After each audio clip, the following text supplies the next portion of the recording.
Menulis kitab Yoel. Secara internal dari dalam kitab. Yoel pasal 1 ayat 1. Firman Tuhan datang kepada Yoel bin Petuel.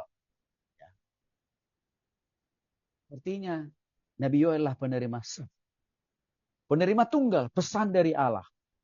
Pesan dari Tuhan. Maka dituliskanlah itu dengan nama kitab Yoel. Menarik. Perjanjian baru dalam kisah para rasul 2. Petrus mengutip nubuatan dari Nabi Yoel dalam khotbahnya pada hari Pentakosta. Yang menyatakan, tetapi itulah yang difirmankan Allah dengan perantara Nabi Yoel. Hal ini ditegaskan, dituliskan dalam kisah para rasul 2:16.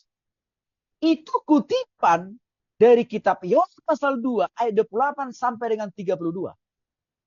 Artinya apa? Petrus, Rasul Perjanjian Baru, mengakui betul. Tidak ada pribadi lain, tidak ada orang lain, tidak ada nabi lain. Selain dari Nabi Yoel sendiri yang menerima firman.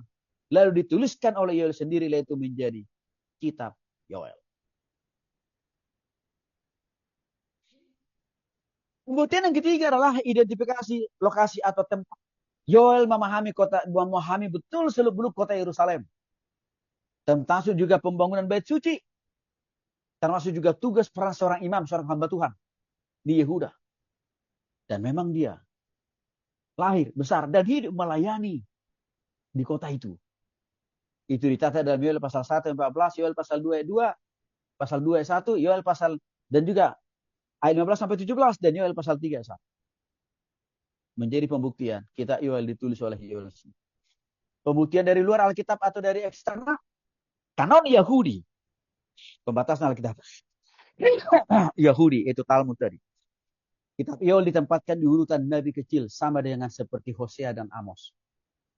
Jadi artinya, tradisi Yahudi ya menerima tradisi agama Yahudi artinya ya menerima sah kitab Yoel berasal dari Tuhan dan dituliskan langsung oleh namanya Nabi Yoel.